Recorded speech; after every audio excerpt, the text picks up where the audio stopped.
Hello বন্ধুরা, তোমাদের জন্য আরেকটা একটা সন্ধ্যার টিফিন নিয়ে এসেছি। খুব ইয়ামি খেতে, এটাকে বাঁশ করিল বলে বা যেটা বাম্বু শুট বলে। আমরা তো করিল বলি, এটাকে বাম্বু শুট বলে ইংলিশে। আজকে এটা দিয়ে আমি পকোড়া বানাবো। আশা করি তোমাদের ভিডিওটা ভালো লাগবে। আমি ফার্স্ট এটাকে ছোটো ছোটো করে স্লাইস করে কেটে নিয়েছি। কাটার পর এটা ভালো মতন ধুয়ে এটাকে একটু বয়লিং করার জন্য দিয়েছি। একটু লবণ দিয়েছি, লবণ দিয়ে এটাকে একটু বয়লিং করেছি। বয়লিং না করলে কিন্তু এটা একটু তিতে তিতে লাগবে, তাই বয়লিং করলাম। তো বয়লিং করার পর এটা রেখে দিয়েছি।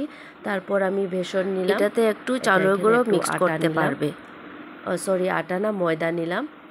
তারপর এটার মধ্যে পেঁয়াজ কুচি, মরিচ কুচি, টমেটো কুচি, যদি তুমি পারো তো রসুন কুচিও দিতে পারো। তারপর আমি একটু সুজি দিলাম, একটু ক্রাঞ্চি হওয়ার জন্য সুজি দিলাম।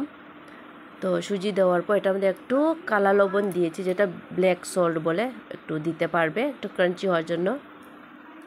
তো তোমার যত পরিমাণ মতো তুমি একটু লবণ, একটু হলুদ দিয়ে এটাকে ভালো মতন মিক্সড করে নেবে।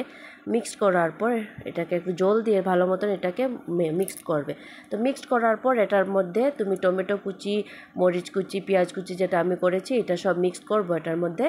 মিক্সড করার পর ভালো মতন 5 মিনিটের মতো রেখে দেবো। তো 5 মিনিটের মতো রেখে দেওয়ার পর এটার মধ্যে করিলগুলো যেটা আমি বয়লিং করেছিলাম এটার মধ্যে ঢেলে এটাকে ভালো মতন মিক্সড করব। মিক্সড করার পর একটু সময় রেখে দেব, 2-3 মিনিটের মতো রেখে দেব এটাতে ভালো মতন একটু নরম হওয়ার জন্য। তারপর এদিকে আমি গ্যাসে কড়াইতে তেল বসানোর পর তেলটা যখন গরম হয়ে যাবে, তো তোমার যতটুকু দরকার, যতটুকু পরিমাণ মতো যদি পকোড়া বানাতে যতটুকু দরকার এতটুকু তুমি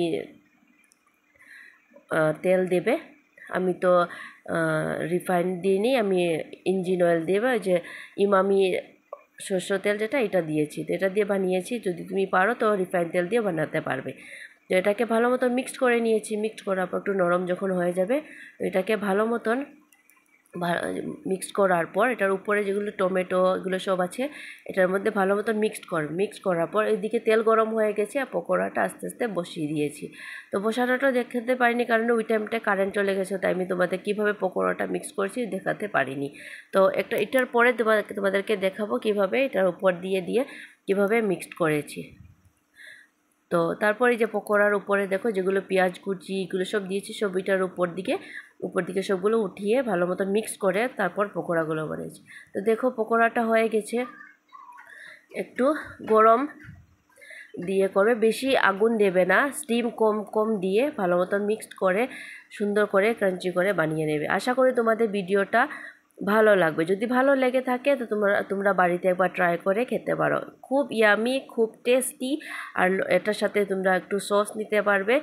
যদি ভালো লাগে থাকে ভিডিওতে কমেন্ট করে বলবে।